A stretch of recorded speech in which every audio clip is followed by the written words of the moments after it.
অনেকের মধ্যে একজন, যাকে আমরা বলি অন্যতম।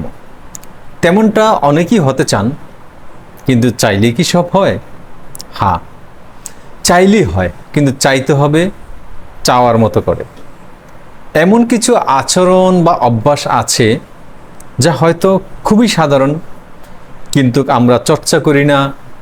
সেসব আপনাকে আলাদা করতে পারে অনেকের মধ্য থেকে, যাকে আমরা বলতে পারি ভিড়ের মধ্যেও আলাদা। চলুন জেনে নেওয়া যাক কী সেই অভ্যাস বা আচরণ যা আপনাকে তুলে ধরবে, আলাদা করে। অন্যের কথার মধ্যে নাক না গলানো। কেউ যখন কথা বলে তখন মনোযোগ দিয়ে নিজের দিকে ঘুরিয়ে নিতেই আমরা অনিচ্ছাকৃতভাবে আলাপে বাধা দিয়ে ফেলি, নিজে কথা বলে উঠি। এ ধরনের আচরণ আমাদের প্রতি অন্যের শ্রদ্ধাবোধ নষ্ট করে।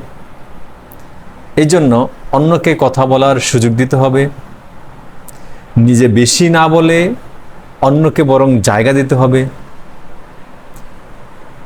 অন্যের কথা শুনতে হবে, যেটা বড় নেতারাও করেন। উপস্থিতিতেই নজর কাড়ুন।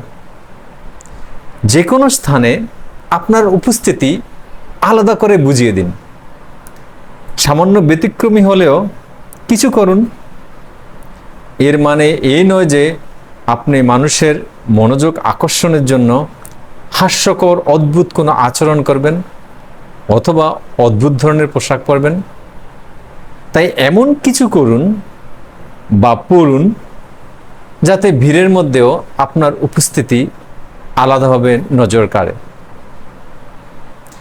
সমালোচনায় সর্বংসহা হন।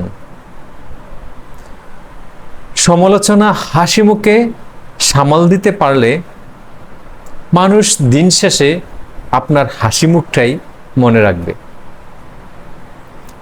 আর সমালোচনায় বিরক্ত হলে মানুষ আপনার বিরক্তি ভাবটাই মনে রাখবে, এর পেছনের কারণ নয়।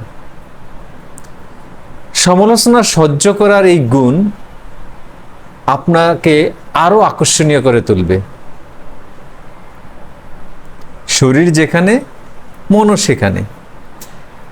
ধরুন কোনো মিলন মেলায় আপনি ওখানেই থাকুন, অর্থাৎ আপনার শরীর যেখানে মনটাকে সেখানে রাখুন।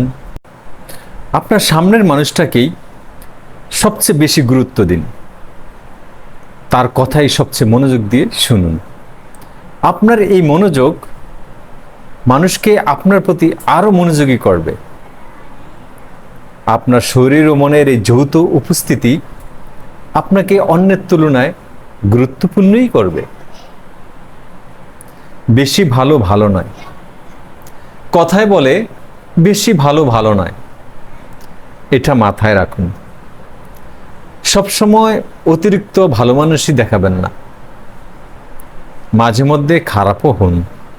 ভাবছেন এ কেমন সুপরামর্শ? শুনুন, সবসময় খারাপ আচরণ করা আর মাঝে মধ্যে রুদ্রমূর্তি ধারণ করা এক নয়।